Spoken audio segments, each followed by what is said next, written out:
بسم اللہ الرحمن الرحیم۔ السلام علیکم ورحمۃ اللہ وبرکاتہ۔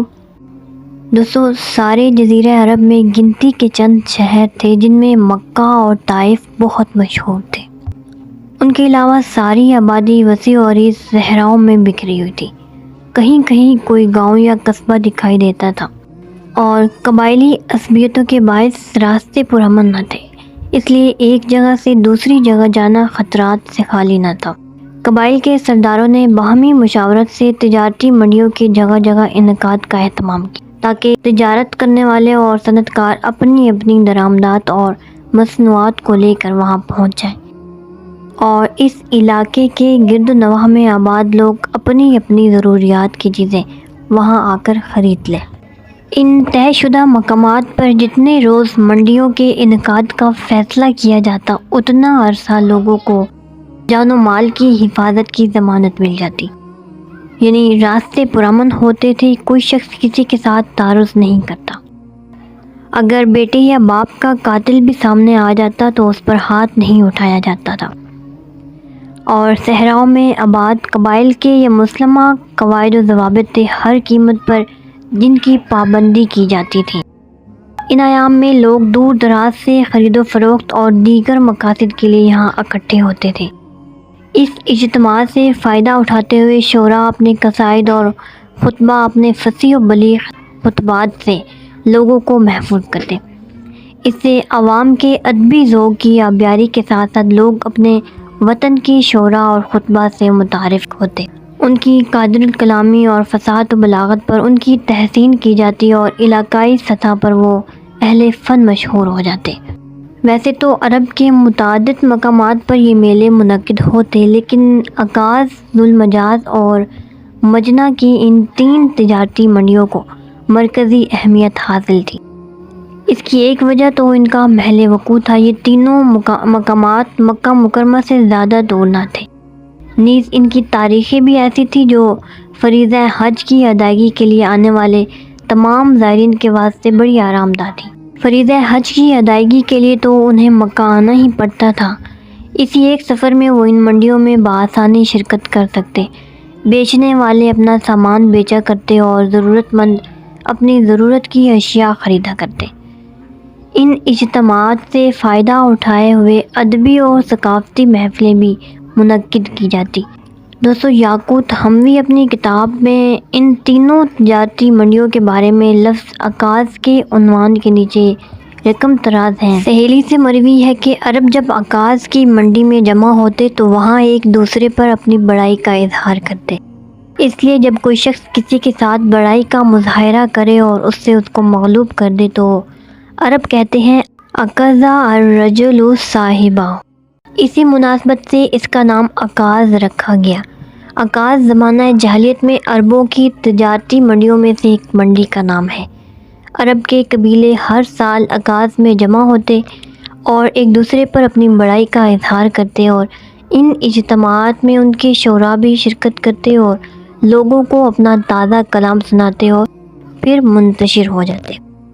تو دوستو، وجہ تسمیہ کے بعد اب ان کا محل وقوع بتاتے ہوئے علامہ یاقوت لکھتے ہیں کہ عکاظ نخلا اور طائف کے درمیان واقع ہے۔ انہوں نے ان منڈیوں کے انعقاد پذیر ہونے کی تاریخوں کے بارے میں بھی بہت اچھی طرح سے وضاحت کر دی ہے۔ لکھتے ہیں کہ یہ تجارتی منڈیاں قریش اور تمام اہل عرب کی مشترکہ منڈیاں تھیں، اور عکاظ سب سے بڑی منڈی تھی۔ کہتے ہیں کہ عکاظ کی منڈی شوال کے پورے مہینے میں لگتی تھی، پھر وہاں سے مجنہ آ جاتے تھے اور وہاں ذی القعدہ کے پہلے 20 دن خرید و فروخت کی گرم بازاری ہوتی تھی، وہاں سے چل کر ذی المجاز میں آ جاتے۔ یہ منڈی حج کے ایام میں لگی رہتی۔ اس کے بعد فریضہ حج کی ادائیگی کے لیے مکہ مکرمہ پہنچ جاتے اور زمانہ جاہلیت کی رسم و رواج کے مطابق حج کرتے اور پھر اپنے گھروں کو واپس چلے جاتے۔ ایام حج میں جب جزیرہ عرب کے اطراف سے آنے والے قبائل مکہ، منی اور عرفات میں اقامت پذیر ہوتے تو حضور پر نور صلی اللہ علیہ وآلہ وسلم ہر قبیلے کی قیام گاہ پر تشریف لے جاتے اور انہیں اسلام قبول کرنے کی دعوت دیتے۔ دوستو، اب آپ سے یہ عرض کرنا ہے کہ رحمت عالم صلی اللہ علیہ وآلہ وسلم کو فرائض نبوت کی ادائیگی کا احساس ہر وقت بے چین رکھتا۔ دور و نزدیک جہاں کہیں بھی اہل عرب اجتماع کی حضور کو اطلاع ملتی تو حضور وہاں تشریف فرما ہوتے اور راہ انسانیت کو راہ راست پر گامزن کرنے کے شوق میں اپنی مساعی اور کوششوں کی انتہا فرما دیتے۔ ابو طارق رضی اللہ عنہ سے مروی ہے کہ آپ کہتے ہیں میں نے اللہ کے رسول کو ذی المجاز کی منڈی میں دیکھا، قبائل کے سامنے اپنے آپ کو پیش کر رہے تھے اور فرما رہے تھے اے لوگوں کہو کوئی عبادت کے لائق نہیں بجز اللہ تعالیٰ کے، ایسا کہو گے تو دونوں جہانوں میں فلاح پاؤ گے۔ ابو طارق کہتے ہیں کہ حضور کے پیچھے ایک آدمی کھڑا تھا جس کے بال دونوں طرف سے اس کے سینے پر لٹک رہے تھے۔ وہ حضور کے قدموں پر پتھر بھی مار رہا تھا حتیٰ کہ آپ کے پاؤں مبارک خون آلود ہو گئے تھے، اور یہ بھی کہہ رہا تھا اے لوگوں اس کی بات ہرگز نہ ماننا، یہ جھوٹا ہے۔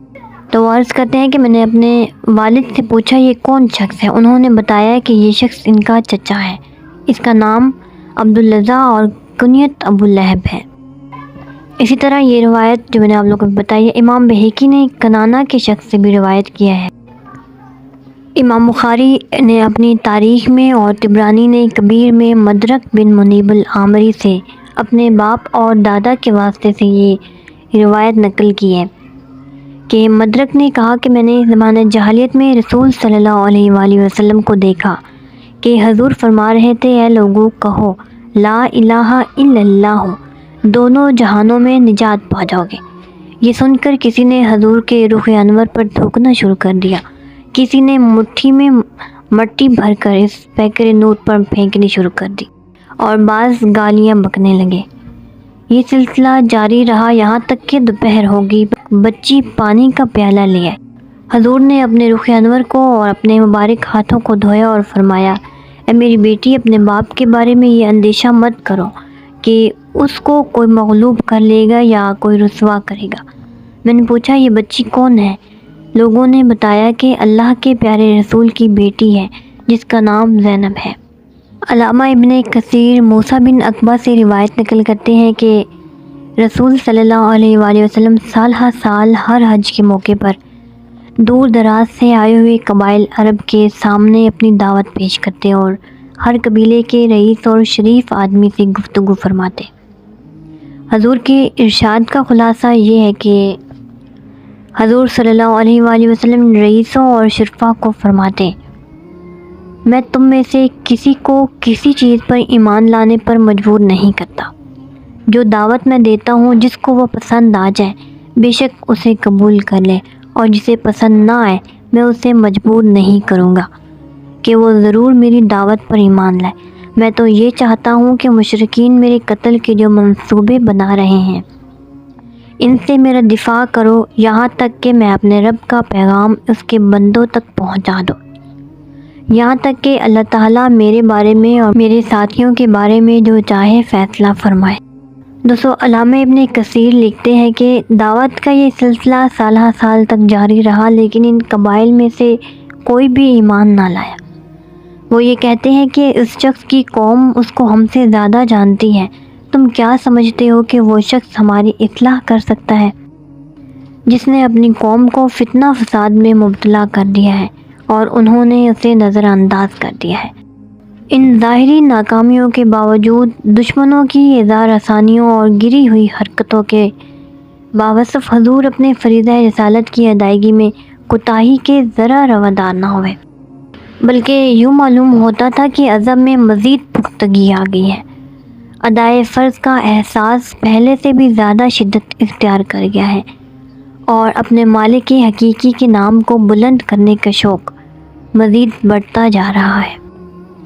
گائز ان قبائل کے ساتھ جو بھی گفتگو ہوئی وہ میں نے آپ لوگوں کے ساتھ الحمدللہ ڈیٹیل سے شیئر کر دی ہے تاکہ جو حالات و واقعات ہمارے پیارے حضور نبی کریم رؤوف الرحیم صلی اللہ علیہ وآلہ وسلم کی تبلیغی سرگرمیوں کی وسعت اور ادائے فرض میں حضور کے رہوار شوق کی جو لانیوں کا اندازہ آپ لوگ کو بھی ہو سکے۔